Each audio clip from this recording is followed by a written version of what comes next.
Good morning, everyone. It's Wednesday, and this is the second day of the NFL Fall League meeting at the Conrad, New York. And right now, it's about 10 minutes to 11 o'clock. You haven't missed anything, and the press conference is supposed to be at 12 noon. There are far fewer media here today than there was yesterday, and for a full press conference. And so, right now, there's, just as there usually is at these meetings, a lot of waiting and standing around. But then things explode. So, this is the media, this is the ballroom, that's the media workroom, which is actually to my left. And the entrance is over here, as you can tell, all right, to this area, which is bordered by a table. So, that's it. Now, where I was is the press conference room. I'll take you in there right now and see what that looks like right here, okay?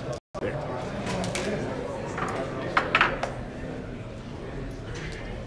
That's this, okay? And then that, okay? Over there.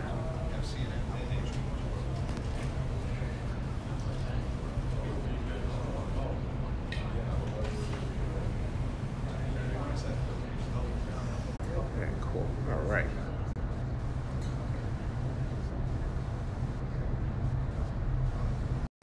And by the way, I'm now producing this live stream in glorious 4K 60 frames per second. So that's the latest news. So if you weren't here with us last night or yesterday, let me take you on a quick tour of what the surroundings look like right as I talk to you. As I mentioned before, this is the Conrad Hotel. We're in Battery Park City. That's the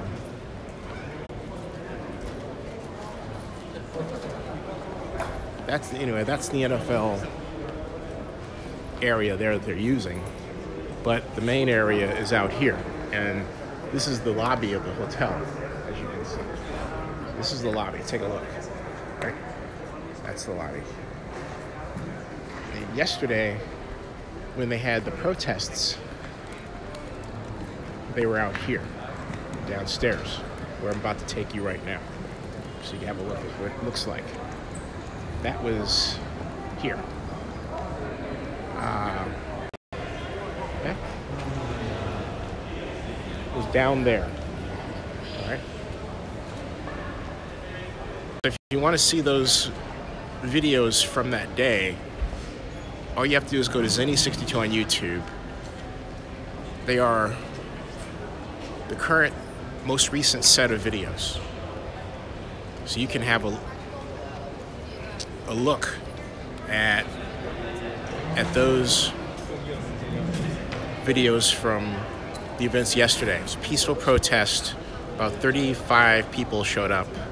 The hotel was very accommodating, so was the National Football League. So, you know, it was no event, no trouble. Let's put it that way. Nothing happened. Nothing happened.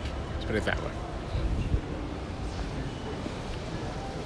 Now, today, my interest, as I said in my first video, is in part concerning this hypocrisy that I have made a sort of a theme of my coverage of the player protest issue.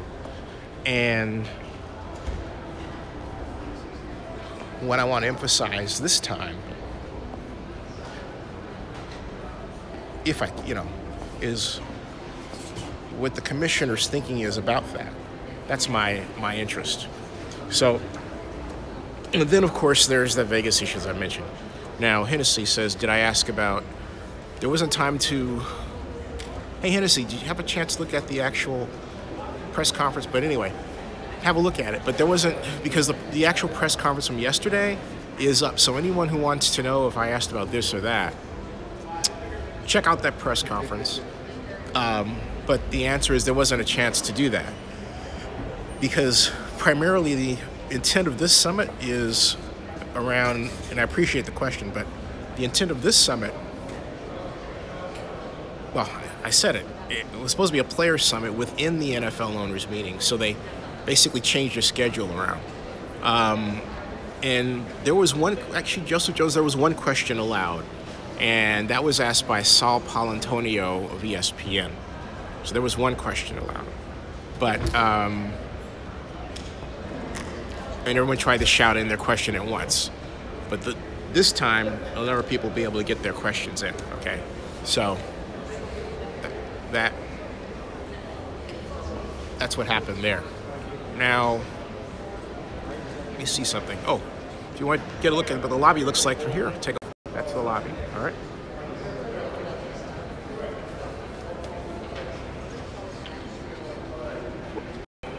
Now, if you can repeat your question and I'll see it. Otherwise, if you want me to see it, you can put, you know, $2 into the super chat till it's double shares, and I'll be able to respond to the question better. But when you write a question and when you write a statement, because I don't have my computer in front of me, it's actually in there. If you write a statement and it comes out as a long paragraph, you know, in my opinion, do I think Mark didn't show up to avoid stadium questions? No, I don't. There's you know, and that's interesting. There's a tendency to, I believe, assume that an owner may or may not be here based on an issue that the fan is concerned about. And the reality is that there's a lot of things that the owner has to deal with that may not even be on our radar screen, okay? So, and not only that, I don't know that Mark isn't here. I know that he wasn't one of the owners who was slated to be a part of the player summit, right? That I do know. I didn't see him go in there, but it doesn't mean that he isn't here this time. He may very well be. On the other hand, he could have just simply said, hey, Mark, Bidet, you take care of everything, represent me. He may very well be in Las Vegas, meeting with whoever he wants to meet with or wherever he happens to be. I'll find out. But I wouldn't assume that the stadium issue is such that Mark wouldn't attend an owners meeting, okay? Hey, good morning, John Marks. How are you? How are you? It is, what's it, 7 o'clock in the morning there? It's like 7 o'clock, is that right? Because it's 7:20, 7:30, something like that, right? So anyway, I wouldn't be too careful about that. Anyway, good morning, Jamal Mills. Jamal, how are you? I haven't seen you in quite some time. Quite some time. Welcome. Welcome. I am at the Conrad. For those of you who just joined me, welcome to Zinni62 Live from the NFL Fall League Meeting 2017. And I am at the Conrad, where people are still milling in. And hey, it's 8:21 in the morning. 8:21. Cool. 8:20. That means it's 8:21 where you are. It's 11:21 here. 11:21. And what else? The commissioner looked like he lost some weight, by the way. Hey, Alex, how are you? Nice to see you. Oh, GQ, me? Oh, thanks. I don't know about that. Thank you. So no Mark Davis? I'm not sure about that. I'm not going to say no and then he pops up. He probably didn't see him. And there are people who are press shy. Are the Raiders in Vegas on the agenda? No, they're not. Not officially. No. No. No. No. And that's not. I'm also here because I'm interested in the Players Summit issue, and it's NFL news, right? So it goes far beyond, for me, that one issue. But you have to remember, I've covered the NFL draft since 2005. Prediction for the game tomorrow: Oakland 24, Kansas City 14. That's my prediction. Yeah. Oakland, you heard it right here first. Oakland 24, Kansas City 14. The Raiders break out of their 4-game slump just in time to wallop the Chiefs. That's my prediction. That's my prediction. And I'm sticking to it. Any thumbs up out there, anybody? But I'm sticking to it. What's your prediction? Are you happy with the Bowman pickup? Yeah. I think it's going to be a great game changer for them. I mean, in terms of the locker room, in terms of having a linebacker who can actually read formations, flow to the ball, make the play. I think it's outstanding. I really do. So I do. It's going to be something that really changes the Raiders' fortunes going forward. Talking about Navarro Bowman, the new middle linebacker. Remember, he's the middle linebacker, so he's going to have a lot more effective control on the Raider defense that needs his talent. And, Raider fans should rejoice. He's the middle linebacker that Raider fans have wanted all along, and he knew it. So rather than being, if you will, shipped off to some other team, he pointedly requested to stay in the Bay Area with the Raiders. Is it a what's the question? Is it a joint masters moment? Is that your story? I was thinking too. Yes, I guess you could say that. Yeah, there you go. That's one way of putting it. What do you guys think of the decision? I'm curious. What do you think? I'm waiting. But I also hold that the Raiders need to widen their line splits because, as I said, hold on a second. Joseph Jones says, I think Reggie spent too much on Carr and not on defense. Yeah, I mean, I felt the Raiders, if I were GM, I would have allowed Derek to play out the string, and I would have taken my chances of free agency, okay? Because what happened is the minute he got that coin, he got injured. And I said prior to that transaction, the possibility of such a scenario was wide open considering his history. And that's precisely what happened. All right? That's precisely what happened. So, yeah, it's a people business. And so you have to be careful how you handle the person. That said, however, you also have to save money. And I'm not preaching, pitching pennies like manhole covers, but I'm saying that there is something to be said for astute handling of player personnel. That's what I'm getting at, okay? What, do you guys disagree? I'm curious. Carr deserves a new deal, but after he can prove right. See, he has to get us there first. That's the way you do it. I mean, Derek Carr has been treated like the chosen one that will get us to the Super Bowl, and before he's done it, all right? And that's the problem. He hasn't risen to a point where he's done it. That's just a fact, okay? So, and there's nothing that's going to change that, at all. And I'm not saying that there's anybody better. I'm simply saying don't sell the store. And I think that's what, to a degree, was done. And then on top of all that, the Lions turned around and signed Matt Stafford for, what, $10 million more. So Joseph Jones says, everyone else has to prove their worth. Why not Carr? And too late. Yeah, that's right. That's right. And now the Raiders have that situation where people are asking, oh, gee, you know, you all are asking it. Did we spend too much on Carr? And that's the situation we're in right now.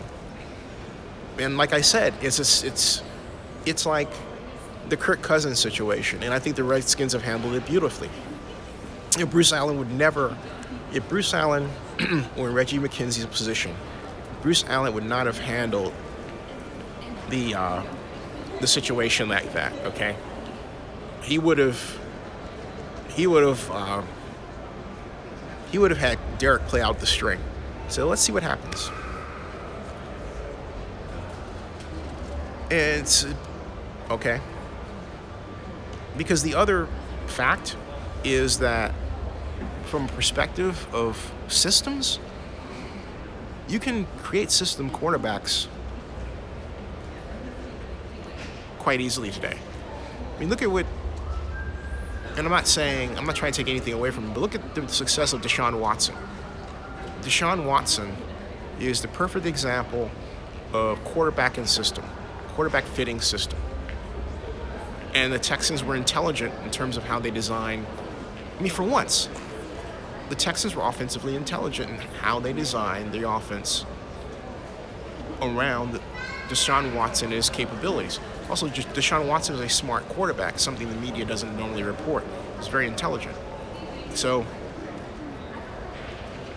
they did a great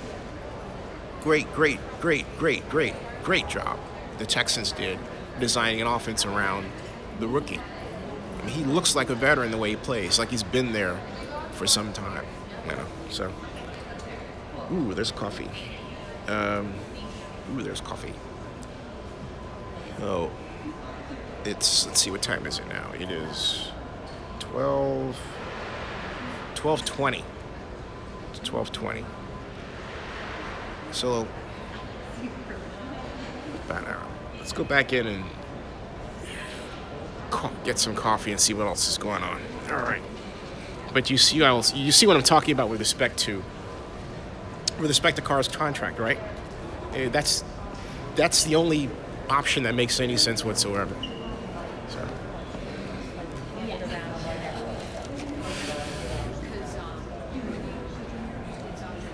And I think I'll get some coffee here. One moment. There he is. Hey, you want to say hi to my fans? This is legendary Bill Roland. The legendary. Is this Facebook Live? This is actually YouTube. YouTube is better. Besides, they pay me. Well, they ain't paying me. Oh, all right. We'll have that discussion afterwards. You got it. No problem, man. Yeah, the legends. You with the ESPN now? Yes, ESPN's the undefeated. Yeah. If you don't have the undefeated on your phone, yeah. Put it on your phone. But yeah, I write a weekly column called Locker Room Talk for the undefeated, and also I have a program called the Roden Fellows, which ESPN supported. And I went to an HBCU, Morgan State. Morgan, yeah. And so there's 6 students from 6. So that's historically black college for those of you who should know but don't know. Oh wow, yeah, I guess. Yeah, some people don't know that. You know, you're right. We just got to take a generation. Right. HBCU. It's historically black college. Well, some of the kids were saying, oh yeah, well he went to a PWI. PWI, predominantly white institution. There you go, PWI. I get it. But anyway, it's six students from 6 HBCUs. Yeah. And basically it's been a 2-year internship. I mean, fellowship where they write for the undefeated. The undefeated has a great vertical, HBCU vertical. Yeah. So they provide content, written content, video. Then they spent 10 weeks in New York with me. I'm teaching them all the wrong stuff. All the wrong stuff to do. No, he's teaching them wisdom, though. He's a wise man. We did have some great conversation in the car. It's like, let me disabuse you of this notion. I said, oh, isn't it? What's the common misconception they have coming in? I'm curious. Well, the big thing, in all seriousness, they don't really understand the magnitude of our industry. Like, I mean, like, it's not just they say, oh, I want to be in front of them. It's, man, much, and there's so many places where black folks are not. Right. Event production. Right. Event management. Right. Public relations. Web design. Advertising. Web design. Places where. Search engine optimization. Yeah, don't turn like I don't even know, but I mean, yeah. But so anyway, but it's really, in fact, coding. Anyway, coding. And coding is like key. Yeah. That's like back in the day, it was programming. Yep. It was computer programming. Yep. You know, so a lot of our kids, man, don't even know these things exist. So one of my goals during this 12-week period, they were in New York, they were in Bristol, and they spent a week in Bristol, and it was like their eyes were, we were taking them inside production rooms, and they said there was a whole world that they didn't realize. So that's one of my goals, is to introduce them to this whole, but also to be a speech, but also I think what's important though, and we do, I'm sure you do a lot of mentoring with kids, but we got to mentor the adults who hire people. Yes. That's because you could have all the training in the world, and if you have people at the top who are like, hey man, we're not hiring black kids because we got too many white kids we got to hire. And to me, that's the next, how do you attack that? Because you and I, we could get kids ready, but at some point, you got to get them employed. You got to give them, you got to get them paid internships and everything. And a lot of our kids, some kids whose families are well off can afford, they'll subsidize unpaid internships. Just get the experience. A lot of our kids can't. That's true. Can't do that. And he makes a great point in that, particularly when I worked for LU. So a lot of the students that would come and want to work with me, they would say, you don't have to pay me. Yeah. They were white. Yes. But if they were black, they needed to get paid. Yeah. That's a fact. Yeah. So and this is kind of what this protest is about. Kaepernick's protest. So I was going to ask you what you thought about it. Well, it's about it's about systemic racism. Which is. I'm going to switch cameras, folks, like that. There you go. Go ahead. Yeah. It's about it's about systemic racism. It's about police brutality, but it's exactly the stuff that we talked about. Yeah. About this systemic racism, and I think that people, and we need to start changing our terminology. That is, let's talk about race. Well, race is not the problem in the United States. Our problem is racism. Right. I mean, race. Absolutely. Race means nothing. I mean, my mom. Racism is our problem. Racism is why there's so few blacks in this industry. Racism is why there's so few blacks in as law. That's what we have to attack. And I think that. Well, I'm glad you even here. Like for example, the other day, I was out. I'm going to switch this. I was out, right, and standing outside, and people think I'm security. And even with my badge on, right? And I just said, and I said to, I think it was Jared Bell, because he literally with this I was waving, right? And I said, and he said, how you doing? I said, I'm actually not a black security guard, And he knew I wasn't, but I was joking with Jared Bell's black. He's with USA Today, right? But people would look at me, and I would just kind of look like that, And it's this thing in their heads. If you had a jersey, or if you had a. That's Tariq Bell. Exactly. And one thing that's happening. So about a few months ago, I was on a panel with the Big 12 commissioner. Oh, yeah. And we were talking about diversity. So I kind of said, hold on. I've been doing this for almost 40 years, more than 40 years actually. I've covered national champion, but invariably I'm at all these contests, and the only young black presence there is on the court, on the field. When I go back, we go back to get statistics, and it's all white. Event production, event management, public, and so the Commissioner Bowles Bowlesby, to his credit, so wait a minute. He used to be with Stanford, remember that? Yes. Yeah. He was with Stanford. Yes, maybe that's why. Yeah. And he said, you know what? I want to work with the Rhoden Fellows. I want to do something. And so what we're going to do, there's a collaboration, which we're announcing, is that some of the Rhoden Fellows are going to go to Media Day. But they're helping to plan Media Day. They're working with the Big 12 public relations people, the Big 12 media people, the Big 12, and just to find out how these things are run. How do you put these things together? And how do we put you in the bloodstream? Nice.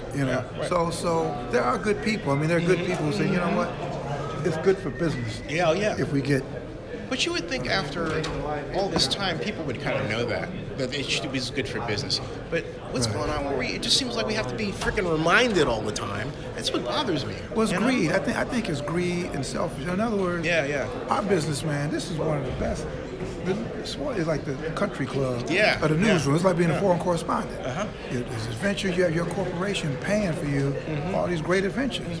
Well, that's why there's so few of us, because this is like the country club. Man, so a guy, when I was at the Times, a guy, I won't out him, but he was the editor, and we were having this conversation about this stuff, about getting more black kids.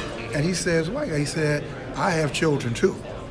Yeah. And what he meant by that was, hey man, I gotta hook my kids up.